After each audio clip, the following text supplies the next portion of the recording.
வங்கக்கடலில் உருவாகும் பெங்கல் புயல் மரக்காணம் மாமல்லபுரம் இடையே கரையை கடக்க வாய்ப்பு இருப்பதாக தகவல் வெளியாகியுள்ளது. இதனிடையே டெல்டா மாவட்டங்களில் பெய்த கனமழையால் சம்பா சாகுபடி கடுமையாக பாதிக்கப்பட்டுள்ளது. இதுகுறித்து விவசாயிகளின் கருத்துக்களுடன் இணைகிறார் செய்தியாளர் அமிர்தலிங்கம்.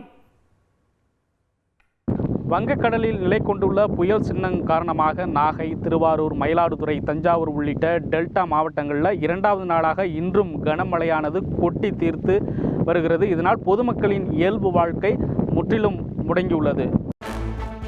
நாகை நரியங்குடி கிராமத்தை வெள்ளம் சூழ்ந்ததால் அங்கு வசித்த 50க்கும் மேற்பட்ட குடும்பங்களை சேர்ந்த மக்கள் விடிய விடிய தூங்க முடியாமல் பரிதவித்தனர்.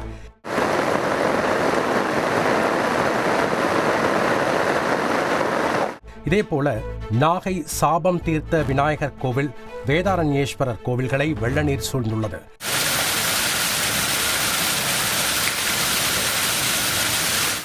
சீர்காழி அருகே சுமார் 1200 வீடுகளை மழைநீர் சூழ்ந்ததால் மக்களின் இயல்பு வாழ்க்கை பாதிக்கப்பட்டது.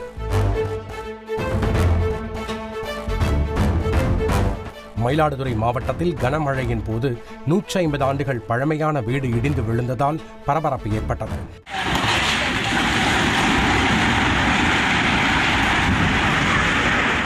வீட்டில் வசித்தவர்கள் பின்பகுதியில் இருந்ததால் அதிர்ஷ்டவசமாக உயிர் தப்பினர். தொடர் கனமழையால் தஞ்சை, திருவாரூர், மயிலாடுதுறை, நாகை மாவட்டங்களில் பல்லாயிரம் ஏக்கரில் சம்பா பயிர்கள் நீரில் மூழ்கியுள்ளன.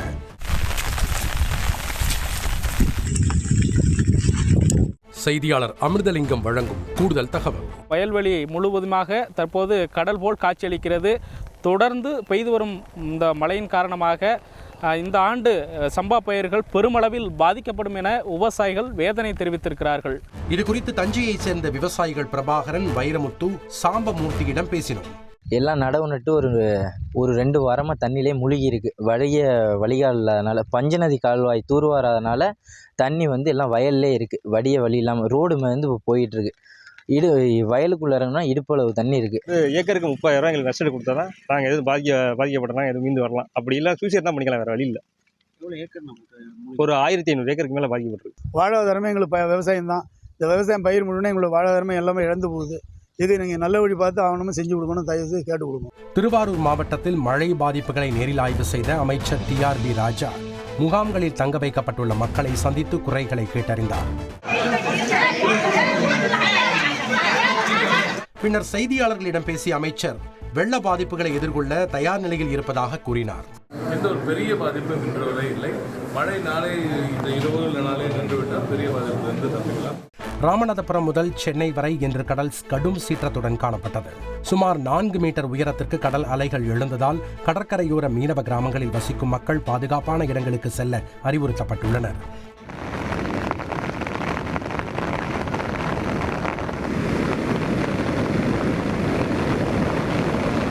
புதுச்சேரி கடற்கரை பகுதியில் நேரில் ஆய்வு செய்த முதலமைச்சர் ரங்கசாமி சுற்றுலா பயணிகள், பொதுமக்கள் கடலில் இறங்குவதை தடுக்க கண்காணிப்பை தீவிரப்படுத்துமாறு அதிகாரிகளுக்கு உத்தரவிட்டார்.